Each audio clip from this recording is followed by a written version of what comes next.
Welcome to జనం కోసం journalism news. ప్రగతి సింగారంలో ఘనంగా శ్రీరామనవమి వేడుకలు. సీతారాముల కళ్యాణంలో పాల్గొన్న చల్లా ధర్మారెడ్డి దంపతులు. హనుమకొండ జిల్లా సాయంపేట మండలం ప్రగతి సింగారం గ్రామంలో శ్రీ సీతారామచంద్ర స్వామి దేవాలయంలో శ్రీరామనవమి సందర్భంగా సీతారాముల కళ్యాణ మహోత్సవం ఘనంగా నిర్వహించారు. ఈ కార్యక్రమంలో పరకాల మాజీ ఎమ్మెల్యే చల్లా ధర్మారెడ్డి, జ్యోతి దంపతులు పాల్గొని స్వామివారికి పట్టు వస్త్రాలు సమర్పించి ప్రత్యేక పూజలు నిర్వహించారు.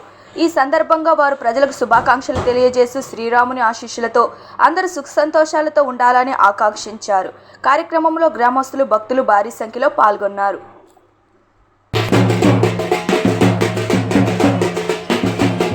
పరిభ్రమనేక కోటి బ్రహ్మాండానైకతమే విద్యావిద్యామహందాగార పృథివ్యాప్తో తేజో వాయురాగార శరణ్యై అస్మిన్ మహదే బ్రహ్మాండగండయోర్मध्ये सकलादिष्टानवराहदुन्दुष्टानमुनानस्य जगन्मूल आधार शक्तिः कूर्मानन्तधैरावितपुण्डरीकवामन मुदाग्नपुष्पदन्त सार्वभौम सुप्रदिग्गदिष्टतो परितिष्ठितस्य अङ्गभि अतलभुतल